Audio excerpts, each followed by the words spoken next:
Assalamualaikum warahmatullahi wabarakatuh. Halo Sobat Vokasi, bersama saya Nur Fitri Wahyanti. Saat ini kita ketemu lagi di podcast Sekolah Vokasi. Nah, pada kesempatan kali ini kita akan membahas salah satu topik yang sangat menarik. Apakah teaching factory di SMK sudah sesuai dengan prinsip pembelajaran deep learning? Yuk simak bareng-bareng. Teaching factory adalah salah satu model pembelajaran di mana industri dan dunia pendidikan itu berkolaborasi.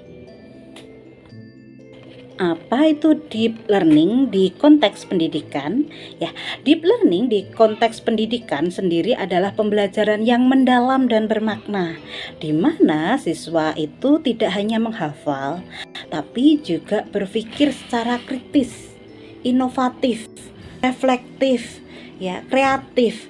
Ketika ada masalah, siswa belajar menemukan solusinya. Kemudian siswa juga diberi kesempatan untuk merefleksikan pembelajaran apa yang telah dicapai, diperoleh dari pembelajaran yang dijalani tersebut. Apakah teaching factory ini sudah memenuhi kaidah deep learning?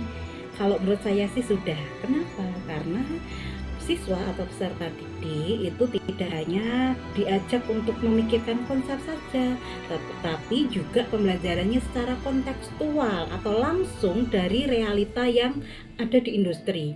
Kemudian siswa juga diajak untuk berpikir kritis bagaimana mengenai masalah produksi, pengemasan, pemasaran. Lalu siswa juga diajak untuk berkolaborasi dengan tim produksi, tim pemasaran, dan seluruh bagian yang ada di sebuah factory tersebut.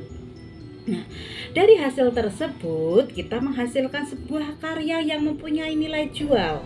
Namun di sini konsep deep learning itu kita selalu mendampingi siswa, bagaimana anak itu memiliki makna yang mendalam tentang semua proses, bukan hanya menjadi sebuah kebiasaan produksi saja, seperti itu.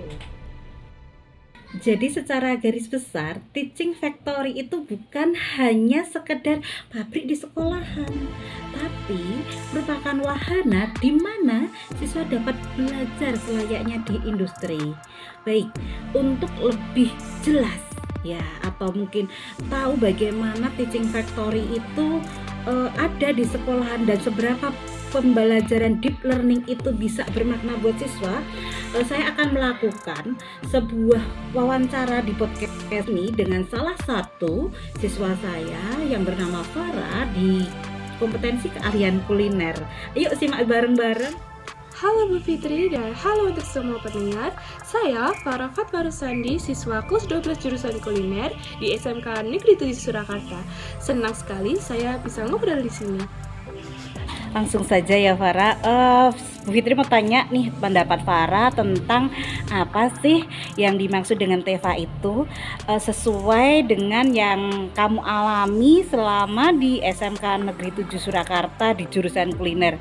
Coba berikan pendapat Farah tentang TEVA. Kalau menurut saya, TEVA itu pembelajaran tentang dunia kerja, Bu. Jadi kita nggak cuma belajar tentang praktik ataupun teori. Kita benar-benar produksi seperti di restoran maupun di catering, mulai dari menyiapkan bahan, plating, masakan, dan melayani pelanggan. Betul sekali, berarti dengan adanya TEVA itu bisa membantu para siswa itu untuk lebih siap ya untuk terjun di masyarakat. Mungkin dengan beberapa produk yang tadinya hanya dipelajari di sekolahan, ini bisa siap untuk dijual, begitu ya Farah? Bisa dijelaskan untuk produk-produk kuliner yang sudah dipelajari terus bisa sekarang bisa dijadikan untuk TEVA itu apa saja? Iya dong Bu, kami juga mempunyai program catering harian dan kami juga menerima pemesanan dari guru maupun tamu sekolah dan kadang dari luar juga loh. Pokoknya kita belajar jadi chef profesional deh. Farah, boleh diceritakan dalam satu minggu itu kegiatan kamu saat untuk TEVA itu kegiatannya ngapain saja? Ya. Biasanya kami hari Senin sampai Rabu fokus terhadap produksi makanan, bisa makanan Nusantara, kontinental, maupun bakery. Lalu hari Kamisnya kita cek hasil produksi dan evaluasi, serta hari selanjutnya hari Jumat yaitu kita bersih-bersih area dapur dan opnam bahan.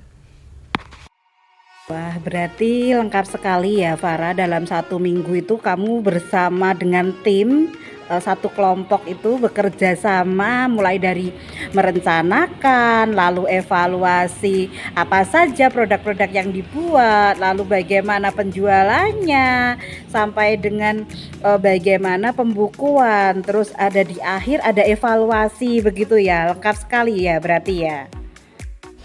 Bener banget, Bu. Dan kadang kami juga mendapatkan kesempatan handle pemesanan sungguhan. Jadi belajarnya makin terasa realnya deh. Bener banget, Bu. Dan kadang kami juga mendapatkan kesempatan handle pemesanan sungguhan. Jadi belajarnya makin terasa realnya deh. Kalau boleh jujur Farah, Bu Fitri pengen tahu ini apa sih yang kamu rasakan pembelajaran TEVA ini, yang paling besar maknanya buat kamu itu apa dari pembelajaran TEVA ini gitu? Sekarang saya jadi lebih percaya diri, Bu. Dulu saya merasa canggung untuk bicara ke orang luar maupun bekerja tim. Tapi sekarang saya sudah biasa dan saya lebih mengerti untuk memanajemen dapur. Bukan cuma masaknya saja. Sekarang saya merasa lebih siap untuk magang ataupun kerja. Ternyata luar biasa sekali ya Farah, makna dari pembelajaran TEVA yang kamu terima ya. Memang benar sih, untuk TEVA ini tidak hanya bertujuan untuk menyampaikan materi saja di siswa, tapi siswa itu bisa memaknai pembelajaran secara mendalam. Bagaimana kalian yang mau mengembangkan kreativitas, di situ diberi ruang bekerja sama dengan teman-temannya, berkolaborasi. Lalu bagaimana kalian menjadi pemimpin, diberikan tanggung jawab, lalu bagaimana kalian bisa mengorganisir sebuah kegiatan. Ini sangat luar biasa sekali. Ini bahkan kamu pernah di TEVA ini ya, bertanggung jawab untuk memimpin catering kemarin ya. Terus untuk servis kita kalian mendapatkan project untuk hajatan kalian, walaupun hanya sebagai waiters ya. Kalian kan untuk memandu atau menyusun, mengkoordinir beberapa stand atau beberapa industri. Ya, teman kalian kan berperan sebagai industri atau stand lain yang bagian memproduksi, sedangkan kalian mengorganisir selayaknya catering, begitu ya Farah ya. Semoga makin banyak orderan dari luar ya, Bu. Jadi kita bisa lebih belajar dari situasi yang nyata. Dan mungkin kami bisa mempunyai kafe ataupun kedai sendiri di lingkungan sekolah supaya bisa lebih berkembang. Amin. Luar biasa sekali, terima kasih Farah. Semoga Teaching Factory Kuliner Juara ini tidak hanya memberikan dampak positif bagi siswa-siswa SMK Negeri 7 Surakarta kuliner saja ya, tapi juga keseluruhan SMK Negeri 7 Surakarta, baik peserta didik, guru maupun seluruh karyawan, tapi juga seluruh keluarga besar SMK Negeri 7 Surakarta dan masyarakat. Begitu. Terima kasih sekali Farah. Baik, terima kasih Farah atas bincang-bincangnya hari ini.